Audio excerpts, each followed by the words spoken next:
Good evening everyone. कैसे हैं friends? आ जाइए, आपका टाइम हो चुका है। हम क्लासेस करेंगे अपने टाइम पर।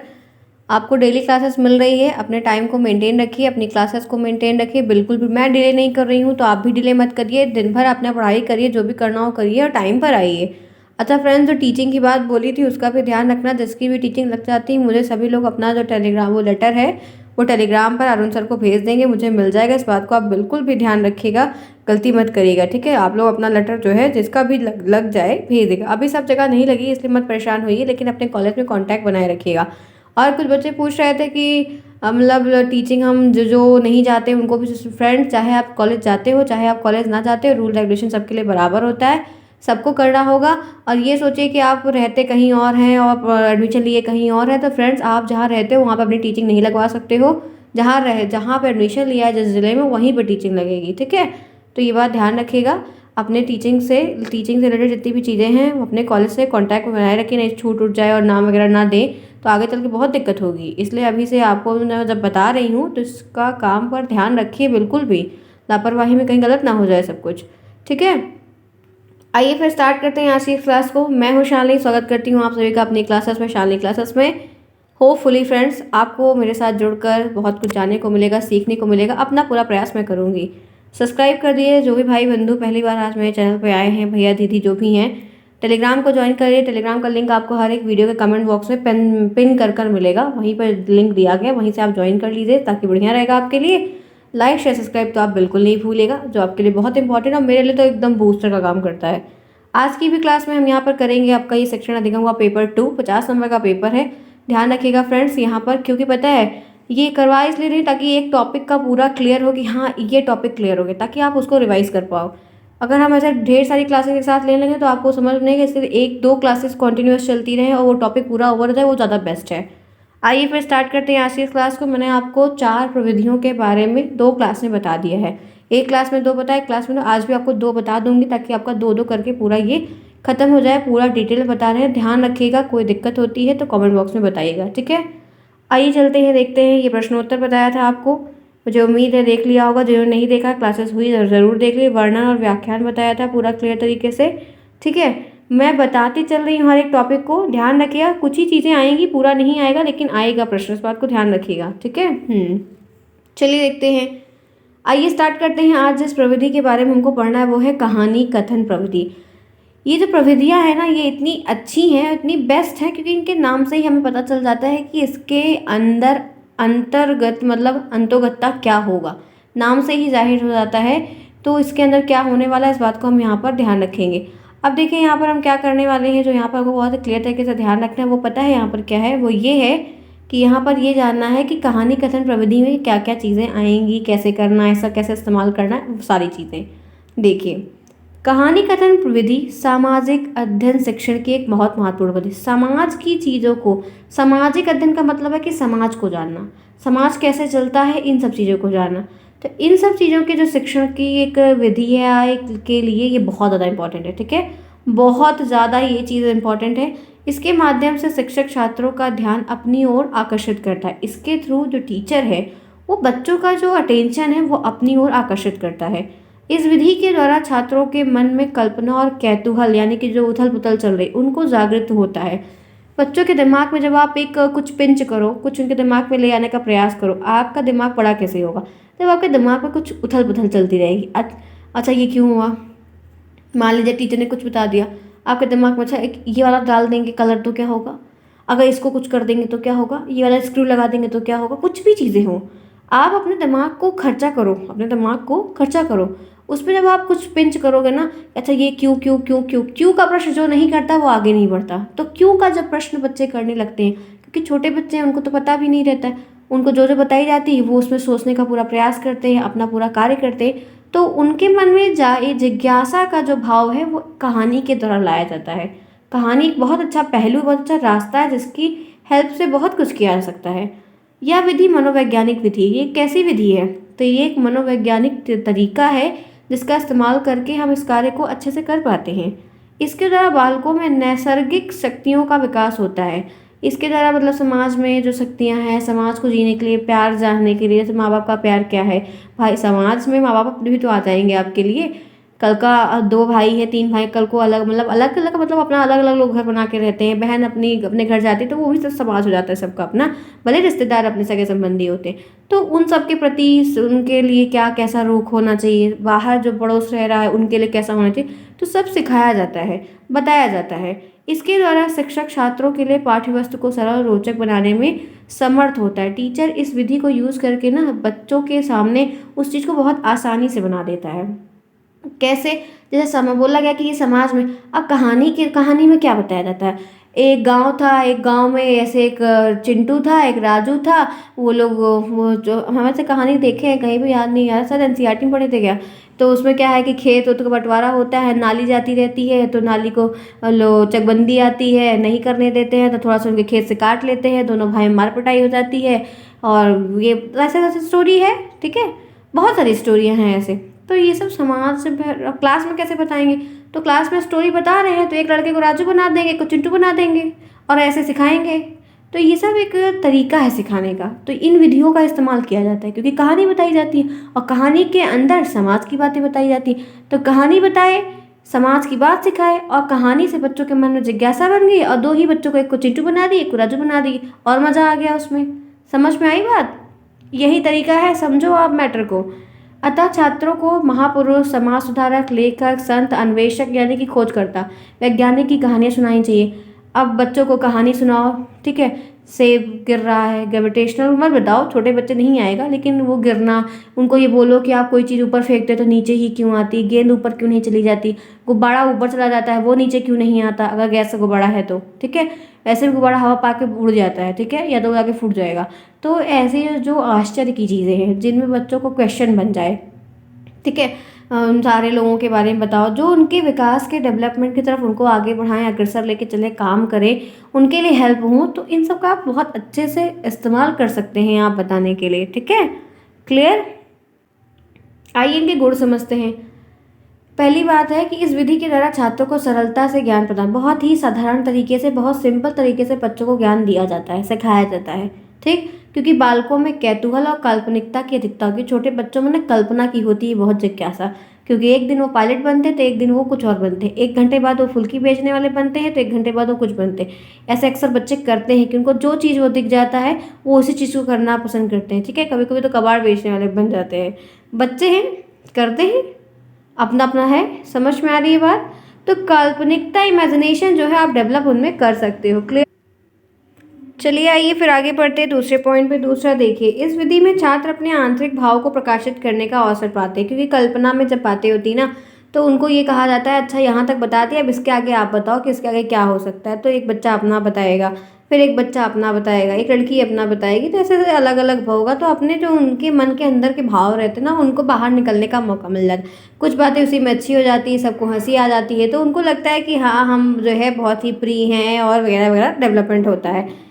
फिर है, इस विधि के द्वारा छात्रों में कल्पना, स्मरण, चिंतन शक्तियों का विकास, क्योंकि बच्चे सोचते हैं, क्योंकि आप उनको मौका देते हैं, अच्छा चिंटू ये बताओ कि अच्छा क्या होना चाहिए, क्या सही है, क्या करना चाहिए। तो इससे क्या होता है ना कि बच्चों को आप जितना मौका दोगे वो उतना सीखेंगे उस चीज़ को।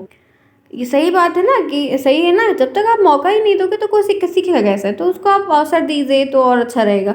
फोर्थ है, इसके द्वारा जो है ना, ये विधि के द्वारा बच्चों में जो उत्तम नागरिक और सामाजिक के जो गुण हैं, सोशल के जो गुण हैं कि कैसे एक सही अच्छा नागरिक होता है, समाज के कार्यों में कैसे भागीदारी देता है, क्या क्या करता है, तो वो भी उसके बारे में सीखते हैं।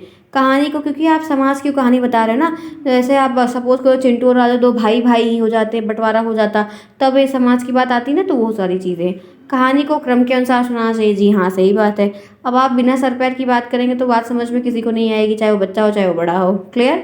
कहानी की विषय वस्तु को छात्रों के सामाजिक जीवन की वास्तविकता से सब, कहानी बच्चों को आप ऐसी बताओ जो कह सकते हैं कि उनके जीवन में काम आए, कहीं ना कहीं किसी ना किसी रूप में, चाहे वो छोटा रूप हो या बड़ा रूप हो वो एक अलग बात है, लेकिन आप उनको जब बताओ ना तो कुछ सिखाओ।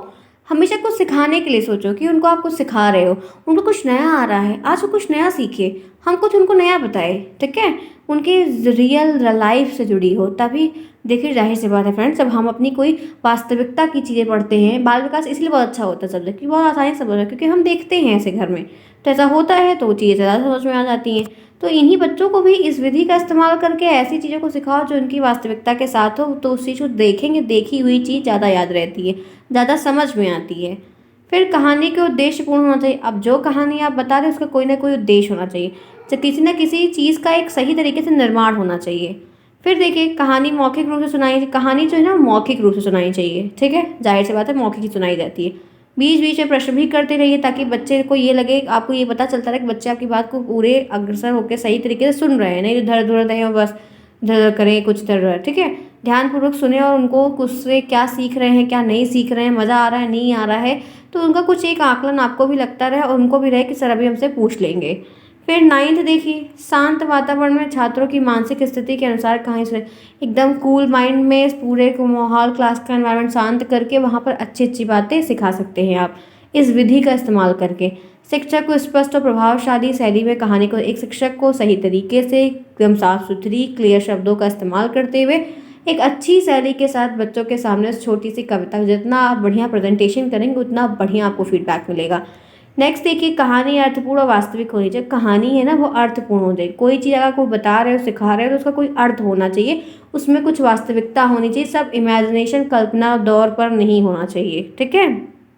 आइए 12 देखिए, कहानी। अब शिक्षक को अभिनय कला का भी, शिक्षक को ना अभिनय कला का भी, जैसे मैं ही क्या बताऊँ, अभी तो इतना एक्सपीरियंस नहीं है फिलहाल के लिए, लेकिन टीचर को ना एक कार्टूनिस्ट टाइप का, अपने कार्टून नहीं कहेंगे, अभिनय का एक गुण उनके अंदर होना चाहिए, ताकि वो कोई चीज़ ऐसी है जिसको वो कर सकते हैं तो वो उसको उस टाइम पर जब करके दिखाएंगे ना, तो जैसे भालू बनना है तो कुछ एक्टिविटी बताएं, जैसे बंदर किस तरह की आवाज़ निकालता है, गाय किस तरह की आवाज़ निकालती है, या कैसे क्या होता है, तो थोड़ा थोड़ा नाटक का एक जो रूप है वो भी अगर कभी हल्का फुल्का पढ़ाते समय ले लेते हैं तो अच्छा, बच्चों को हंसी का एक माहौल मिल जाता है, बच्चे सीख भी जाते हैं।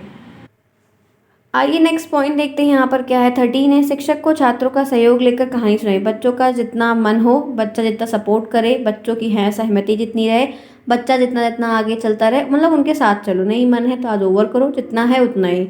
शिक्षक को कहानी सुनाने के उद्देश्य को ध्यान, शिक्षक को ये वही ध्यान रखना चाहिए कि कहानी का क्या उद्देश्य है, वो क्यों सुना रहे हैं, क्या पर्पज़ है उनको ये कहानी को वहाँ पर बताने का, ठीक है। तो फ्रेंड्स इतनी बातें बता दी, अभी रुकिए बताती हूँ, परेशान ना होइए। 15 देखिए, कहानी सुनाते समय ना विषय वस्तु को बोधगम्य बनाने के लिए सहायक सामग्री, वही टीएलएम का, टीचिंग लर्निंग मटेरियल का भी इस्तेमाल अगर आप कर लेते हैं तो वो भी आपके लिए बहुत अच्छा है।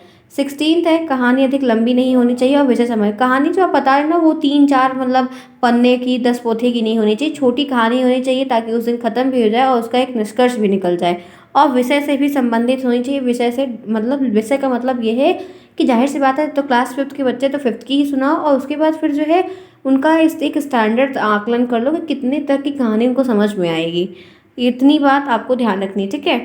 तो आप पहले देखिए, अभी मैंने आपको ये क्या बताया, 16 पॉइंट मैंने आपको बताया कहानी कथन के गुण, ठीक है, कहानी कथन के गुण मैंने आपको बताए। तो फ्रेंड्स कहानी कथन क्या है, प्रविधि क्या है, 3-4 पॉइंट, मतलब एक पैराग्राफ से इतना, मान लो 2 नंबर के प्रश्न में इतना लिख दो, तो कुछ और भी बातें लिखनी पड़ेगी, ऐसे नंबर नहीं मिल जाएंगे 2 नंबर के। तो जो गुण बताए हैं ना, एग्जामिनर आएंगे प्रैक्टिकल लेने, एक तो तब बताने में थोड़ा बहुत काम आएगा अगर पूछ लिया तो, और यही तो इन्हीं के पॉइंटों में या तो ये भी कह दे, लिखने को आ जाएगा, प्रश्न आता है 2 नंबर का कि कहानी कथन विधि से क्या अभिप्राय है, उनकी 2 विशेषताएं बताइए, उनके 2 गुण लिखिए, तब आप इसमें 16 गुण मैंने आपको बताए हैं, तो 16 में कोई 4 से 5 तो जरूर याद रखिएगा ना। अगर 3 नंबर वाले में आएगा तब तो 3 गुण लिखिएगा, अगर 2 नंबर, सॉरी 1 नंबर वाले में आएगा, ठीक है, अति लघु उत्तरी में, तो 3 लिखिएगा। अगर बड़े वाले में पूछता है 2 नंबर, तो कम से कम 5 से ज़्यादा 6 या 8 तक भी लिख सकते हैं। नंबर लेना है फ्रेंड्स तो काम करना पड़ेगा, एक भी प्रश्न को छोड़ के नहीं आना, पूरी कापी साफ सुथरी अच्छी सी भर के नीट एंड क्लीन करके आना है, ठीक है, प्रश्न बिल्कुल नहीं छोड़ना रहेगा। तो 14, अब 16 आपको बता दिया है, 16 बहुत है, कोई भी आप लिख दीजिएगा। आइए दोष पे चलते हैं, आखिर जब इतनी अच्छाई है तो कमियां क्या हो गई। दोष भी लिखने को आता है कि कहानी कथन विधि के 2 दोष बताइए। पहला दोष है कि आप बड़ी कक्षाओं के लिए उपयोगी नहीं है, क्योंकि आप कहानी से ना बच्चों को ही लुभा सकते हैं, बच्चों को ही गोल मटोल घुमा सकते हैं, बड़े लोगों को कहानी नहीं बता सकते हैं, ठीक है, पहली बात। कहानी कथन शैली में रहित शिक्षक द्वारा इसका उपयोग अप्रभावी और हास्यपद बनाने में सहायक है। मतलब इनका जो कहाँ रहित का मतलब जो नर है वहाँ पर, ठीक है। कहानी कथन विधि को आप सोचो कि ये एक ऐसी विधि होती है कि इसके द्वारा इसका प्रयोग उस अप्रभावी और हास्यपद बनाने में सहायक है। कभी कभी क्या होता है कि कोई बहुत ओवर रिएक्ट भी कर देता है, कुछ ज़्यादा कर देता है, बाद में बच्चे उसको हंसते हैं, मज़ा लेते हैं, तो थोड़ा इसका भी देखने को मिलता है। और फिर अगर टीचर नहीं है और कहानी टेप रिकॉर्डर के थ्रू ऐसे कुछ बताई जाए तो उसका कोई मज़ा नहीं, कोई समझ का कोई अर्थ ही नहीं है, ठीक है। फिर इंसान अपने आप ही ऐसे सुन ले, रेडियो थोड़ी सुनना है कोई।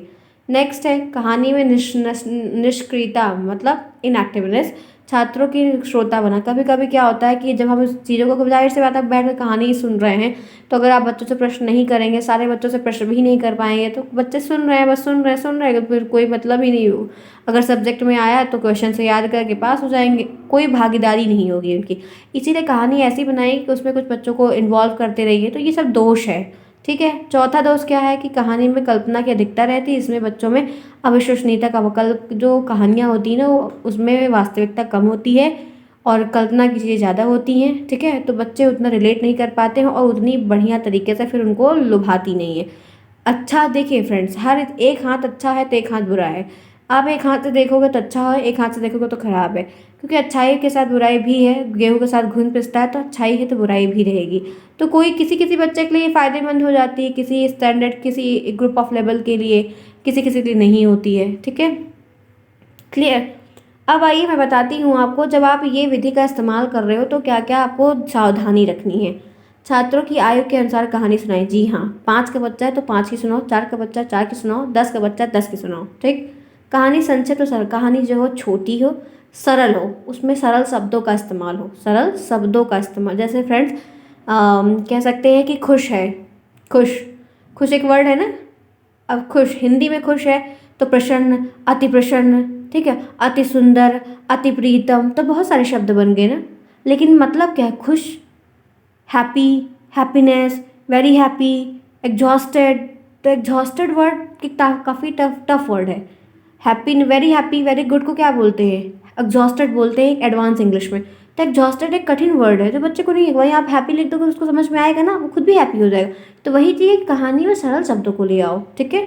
कहानी की विषय वस्तु उसका अधिकार होना, कहानी की विषय वस्तु ऐसी होनी चाहिए जैसे बच्चों का खुद का एक अपना अधिकार, मतलब अधिकार का मतलब क्या है कि जो चीज़ें रियल में हो वो देखें समझें, हाँ ऐसा कुछ होता है।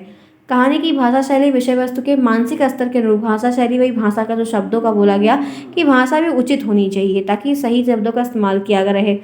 नेक्स्ट देखिए, कहानी कहने के ढंग रुचिकर, स्वाभाविक और भाव, कहानी कहने वाला भी इंसान दमदार होना चाहिए। देखिए जैसे मोटिवेशनल स्पीकर आप कभी यूट्यूब पे देखे होंगे बहुत सारे हैं, तो आप क्या देखते हैं, वो लोग इतनी बढ़िया तरीके से उस चीज़ को मोटिवेट करते हैं कि लगता है कि हाँ आसान है और हम कर सकते हैं। बहुत सारे आप लोगों ने देखा हो, तो उनके कहने का जो ढंग है, मैनर है, तरीका है, वो बहुत अच्छा होना चाहिए। अगर आप उस चीज़ को फॉलो करके बच्चे को सिखाने का प्रयास कर रहे हैं तो बच्चा बहुत अच्छे से सीख पाएगा और उसको मज़ा भी आएगा, ठीक है। आगे देखिए, भाव होना चाहिए ना उसमें। छठा पॉइंट है कहानी रोचक प्रभावपूर्ण होनी चाहिए, कहानी उद्देश्य, वो कहानी में उद्देश्य होना चाहिए। और आपको ध्यान रखना है कि कहानी आप जो बताओ उसका कोई उद्देश्य हो, रोचक भी हो, प्रभावपूर्ण, बच्चों को उसका कुछ छाप पड़े, कुछ प्रभाव पड़े, ठीक है। तो फ्रेंड्स मैंने आपको क्या बताया, 6 पॉइंट बताए, कहानी के पूरे टॉपिक्स में बताए। यहाँ पर आप देख सकते हो मैंने स्टार्ट कहाँ से किया था, 5वें विधि पे हम आज चल रहे थे जिसमें कहानी कथन प्रविधि के बारे में बताया। फिर उसके बाद मैंने आपको 16 पॉइंट इसके गुण के बताए, उसके साथ ही साथ मैंने आपको इसके 5 पॉइंट दोष के बताए।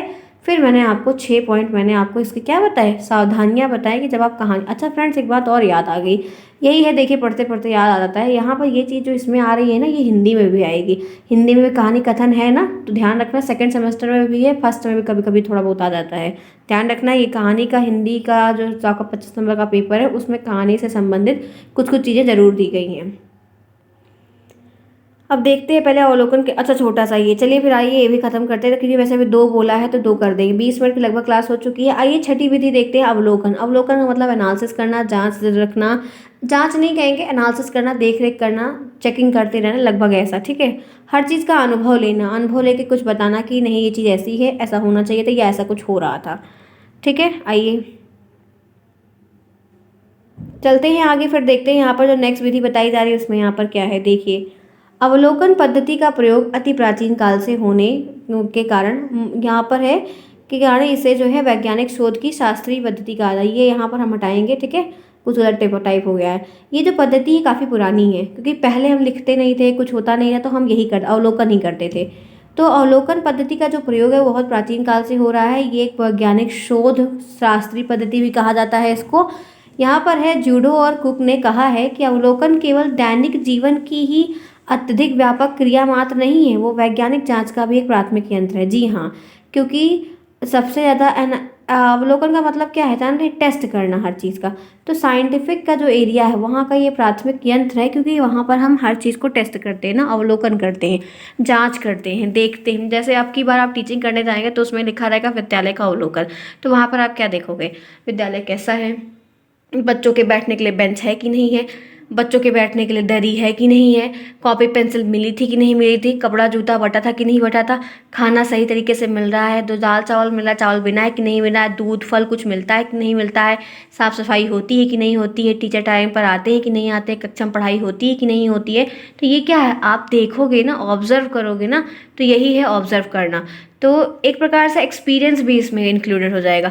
तो ये जो पद्धति है ना, ये पहले बहुत प्रचलित थी, क्योंकि पहले यही कार्य ही होता था, कुछ और नहीं, यही होता था। लेकिन अब ये कहा गया है कि बहुत ही व्यापक बड़ी मात्रा में नहीं कहेंगे, लेकिन ये कहेंगे कि ये एक वैज्ञानिक जांच के लिए बहुत इंपॉर्टेंट है, क्योंकि उसमें क्या किया जाता है, हर चीज़ को टेस्ट किया जाता है, हर चीज़ को ट्राई किया, अच्छा इसको करके देखते हैं क्या होता है, इसको करके देखते हैं क्या होता है। तो इन सब पद्धतियों का इस्तेमाल छोटी कक्षाओं में भी इस्तेमाल किया जाता है, सीखते हैं बच्चे, देख रेख होती है। तो जिससे हर बस कोशिश ये रहती है कि कैसे भी करके किसी भी तरीके का इस्तेमाल करो, टेक्निक का इस्तेमाल करो, जिससे बच्चे का पूरा विकास हो, क्योंकि मुद्दा ही हमारा उनको विकास करने का है। अब देखिए अवलोकन का अर्थ क्या होता है। तो अवलोकन से आशय है आंखों से देखना। बहुत अच्छी बात है, आपको ऑब्जेक्टिव में प्रश्न बन जाएगा। ध्यान, अच्छा फ्रेंड्स सुनो, आप जैसे परेशान हो रहे हो कि इतनी सारी पद्धतियाँ कितना करें, मेरे फ्रेंड्स आपको नाम पता होना चाहिए। अगर प्रश्न आ जाता है, क्योंकि हर बार कुछ नया आता है, अगर प्रश्न आ जाता है तो आप कर लो, सारे नहीं आएंगे, मैं खुद बोल रही हूँ, सारे नहीं आएंगे, कुछ ही आएंगे। लेकिन अगर नहीं बता रहे हो, मैं ना बताऊँ और प्रश्न आ जाए, तब तो ये मेरे लिए भी गलत है और आपके लिए भी गलत है ना। इसीलिए सुनो बात को, शब्द तो देखे रहो अपनी आँख से कम, इसी मोटिव से बता भी रही हूँ। आंखों से देखना, इस प्रकार से अवलोकन वह प्रणाली होती है, एक तरीका होता है, एक सिस्टम होता है, एक मैनर होता है, जहाँ पे अवलोकन करता स्वयं घटना स्थल पर जाकर, जो चेक करने वाला है वो अपनी आंखों से इन घटनाओं को देखता है और जानकारी प्राप्त करता है। ठीक है, आप प्राइमरी में जाएंगे, खुद जाएंगे अपने पैरों से चलकर, वहाँ पर रहेंगे 30 दिन, सब देख के आएंगे, फिर खुद ही बताएंगे मैम ऐसा होता है, मैम ऐसा होता है, मैम ऐसा होता है। हम जैसे आपको बता रहे थे तो कैसे गए, मैंने तो प्राइमरी पढ़ाई नहीं की, ठीक है, लेकिन हम प्राइमरी में पहली बार टीचिंग के दौरान ही हम प्राइमरी में गए हैं, नहीं तो प्राइमरी कभी गए ही नहीं थे। एक तो वोट देने के बाद गए हैं, वो भी 2 मिनट कोई मतलब ही नहीं, और वोट देने के बाद कभी प्राइमरी में कदम नहीं रखे, लेकिन पढ़ाने के लिए 1 महीना पूरा गए थे। ठंडी का टाइम था, जनवरी का, गए, सब कुछ सीखे हैं, पूरा एक्सपीरियंस है, पूरा एक्सपीरियंस है कि क्या होता है एक्चुअल में। कुछ कुछ जगह बस फैसिलिटी का तो थोड़ा अभाव और ज़्यादा कम रहता होगा, बाकी है सब कुछ वही। तो पता कैसे है, क्योंकि मैंने वहाँ पर गया, मैं वहाँ पर गई और अवलोकन किया, जांच किया, लिखा सब कॉपी में, सब जमा किया, पूरा टेस्ट दिया, फाइल दिया, सब कुछ किया, रूल के हिसाब से चला। ठीक है, क्लियर। फिर देखिए क्या है, किसी परिस्थिति में किसी व्यक्ति के कार्य के ब्राह व्यवहार को देखना ही अवलोकन है। कोई व्यक्ति है, वो कैसे बिहेव कर रहा है, कैसे जान रहा है, कि उसका बाहर का व्यवहार कैसा है, उन सब चीज़ों को देखना। कैसे प्राइमरी के टीचर रहते हैं, कैसे पढ़ाते हैं, कैसे बिहेव करते हैं, उन सब कुछ चीज़ों को जानना। दूसरे रूप में हम कह सकते हैं किसी घटना या कार्य को ध्यानपूर्वक देखना या अध्ययन ही अवलोकन है। आप किसी घटना को ध्यान से देखो, उसको ऑब्जर्व करो, उसके बारे में कुछ टिप्पणी करो, बात व्यवहार करो, बताओ। क्लियर। इसलिए बोला था कि जब आप नाम दो टीचिंग का ना, तो उसी जगह नाम देना जहाँ पे, क्योंकि मैं फर्स्ट सेमेस्टर में गई तो थी, बहुत ज़्यादा तो नहीं, लेकिन ये है कि अच्छा तो रहा था एक्सपीरियंस, लेकिन थोड़ा मैं भी फंस गई थी, जिसकी वजह से इस चीज़ का एक्सपीरियंस ले लिया कि आप जहाँ परिचित हो, जहाँ आपका परिचय हो, वहीं आप जाइए। अदरवाइज़ हर एक लोग एक जैसे नहीं होते। तो फिर भी मैं फंस गई थी, वहाँ पर एक लेडीज़ थी, प्रिंसिपल थी, और फिर 1 महीने बड़ा ट्रबल हो गया था मेरे साथ। मैंने सब कुछ किया था प्रॉपर तरीके से, लेकिन उनकी रूल और रेगुलेशन से मैं खुद परेशान हो गई थी। इसीलिए आपको बोला कि परेशान कर देते हैं, बिल्कुल परेशान कर देते हैं। कुछ लोग बहुत अच्छे होते हैं, बहुत लॉयल होते हैं, लेकिन कुछ लोग परेशान कर देते हैं। इसीलिए खासकर पहली बात तो कोशिश करिएगा कि जहाँ आपका परिचय हो वहाँ लगवाइएगा, और ज़्यादा कोशिश करिएगा तो जहाँ पे जेंट्स प्रिंसिपल होंगे वहाँ लगवाइएगा। एक सीधी सी बात आपको बता रही हूँ, जहाँ पर जेंट्स प्रिंसिपल होंगे, आदमी प्रिंसिपल होगा, वहाँ लगवाइएगा। ठीक है, क्लियर। ध्यान रखिए, कुछ कुछ है अच्छी है, कुछ कुछ है बहुत अलग है, क्या ही कह सकते हैं। ठीक है फ्रेंड्स, ये अपना अपना नेचर है, क्या ही करना है, करके हटो, जो भी होगा देख लेंगे। चलिए फ्रेंड्स, फिर ये आपका हो गया ओवर। मैंने आपको 2 बताया, 2 बताने की बात कही थी आपसे, आज मैंने आपको 2 बता दिया। अब इस तरह से फिर मैं नेक्स्ट फिर मिलूँगी आपको, जिसमें आपको फिर मैं 2 बताऊँगी, तो ये क्लासेस जल्दी ओवर हो जाएगी। वैसे भी इसमें आपकी कम ही क्लासेस होगी क्योंकि इसका सिलेबस छोटा है। जिन्होंने क्लास को नहीं लाइक किया फ्रेंड्स, जेन्युइनली अपने मतलब मन से करके आप जाया करिए, ये क्लास कैसी लगी, और एक कमेंट में बताइएगा कि ये क्लास समझ में आई, चीज़ें सही बताया मैंने कि नहीं। चीज़ें मैं ऐसी बताती हूँ जिससे आपका प्रॉफिट हो और आपको चीज़ें लॉन्ग टाइम तक याद रहे, सिर्फ डिले तक याद रहने के लिए नहीं बताती। ओके फ्रेंड्स, मिलते हैं फिर नेक्स्ट क्लास में, नई बातें करेंगे। तब तक के लिए take care, thanks for watching to everyone, bye, see you soon friend, take care.